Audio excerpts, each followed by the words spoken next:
Hello everyone, welcome to my channel NT Commerce Classes. Today I will discuss paper 2 का topic international business में WTO.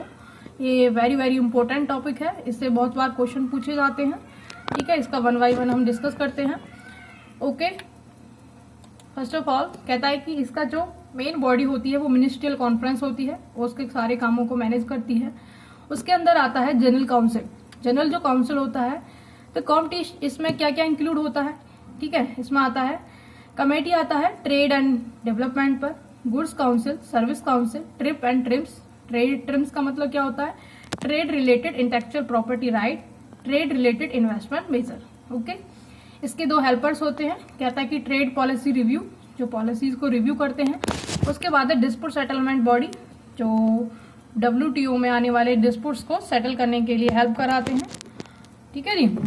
उसके बाद हम पढ़ते हैं, कहता है कि इसकी कुछ चीज़ें हैं. कहता है कि सेकेंड वॉर के होने के बाद वर्ल्ड लेवल पर जो उसके मिनिस्टर्स थे उन्होंने फील किया कि कुछ ऐसे डायमेंशंस को एक्चुअलाइज किया जाना चाहिए जो कि वर्ल्ड लेवल पर हेल्प करें. कौन कौन से थे? इंटरनेशनल ट्रेड, की ट्रेड को बढ़ावा मिले. इंटरनेशनल फाइनेंस को हेल्प हो, मतलब अगर किसी कंट्री को फाइनेंस की हेल्प है तो दूसरी कंट्री उसको फाइनेंस की हेल्प प्रोवाइड कराए. इकोनॉमिक डेवलपमेंट हो, रिकंस्ट्रक्शन हो. एंड ये जो 3 नीड थी उनको कहाँ पर डिस्कस किया था? ब्रिटेन वुड्स में. ओके, उसके बाद हम पढ़ते हैं. कहता है कि वर्ल्ड बैंक जो था वो कब बनाया गया था? 1944 में. It give the development help more than the 100 poor countries. 100 poor countries को ये हेल्प प्रोवाइड करता था डेवलपमेंट में. IMF जो है वो कब बनाया गया था? 1945 में. और कहता है कि ये क्या मैनेज करता है? BOP को, फॉरेन एक्सचेंज इश्यूज को ये मैनेज करता है. उसके बाद है गेट कहता है कि general agreement on tariff and trade, ये सेटअप किया गया था 1948 में for the help of the liberalisation and trade. ठीक है, इस गेट्स को भी रिप्लेस करके WTO आया था. ओके, उसके बाद हम पढ़ते हैं. कहता है कि उरुग्वे राउंड कहता है कि गेट्स का जो 8th राउंड था उसको उरुग्वे राउंड कहा गया. ठीक है, और फिर ये इसमें एक ड्राफ्ट को बनाया गया. कब बनाया गया? 1986 से 1993 तक. उस ड्राफ्ट को कहा गया डंकल ड्राफ्ट. क्यों कहा गया? क्योंकि उस टाइम गेट्स के जो डायरेक्टर थे वो कौन थे? Arthur Dunkel. ठीक है, वो डायरेक्टर थे, इसीलिए उसका नाम डंकल ड्राफ्ट पड़ा. ओके, इसके आगे पढ़ते हैं. WTO, एक मिनट, कहता है कहता है कि WTO, कहता है कि Uruguay round give birth to WTO. Uruguay round ने WTO को बनाया. देन ऑन 15 अप्रैल 1994 को ट्रीटी को साइन किया गया. ठीक है जी. कहता है कि as a result of WTO come into force 1 Jan 1995. ठीक है, 1995 में आया था 1 जन को WTO, और उनका हेडक्वार्टर कहाँ है? जेनेवा में. इसमें करंटली कितनी कंट्रियां हैं? कहता है कि 159 कंट्रियां हैं इसकी मेंबर कंट्री. आप इसको गूगल कर लीजिए, चेंज होती रहती हैं. ठीक है जी. उसके बाद है उरुग्वे राउंड इम्पोर्टेंट डिस्कशंस. कहता है कि उरुग्वे राउंड में क्या क्या इंपॉर्टेंट डिस्कशन हुए थे.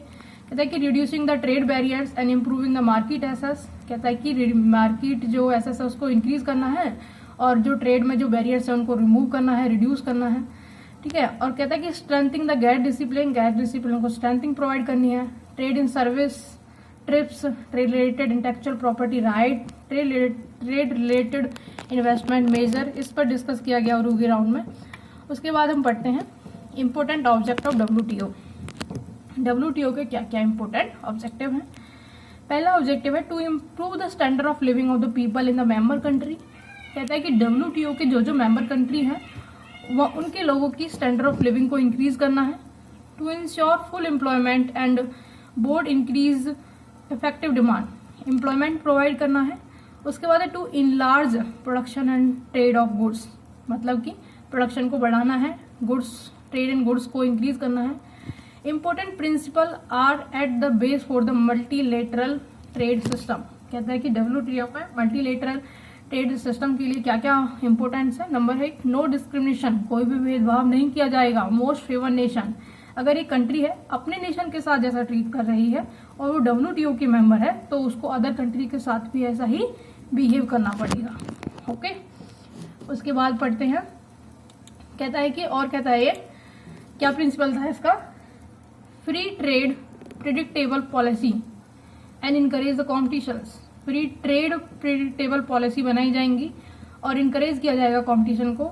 Extra provision for the less develop countries, जैसे कि बहुत सारी कंट्रियां डेवलपिंग कंट्री हैं या फिर लेस डेवलप कंट्री हैं, उनको एक्स्ट्रा प्रोविजन प्रोवाइड किए जाएंगे।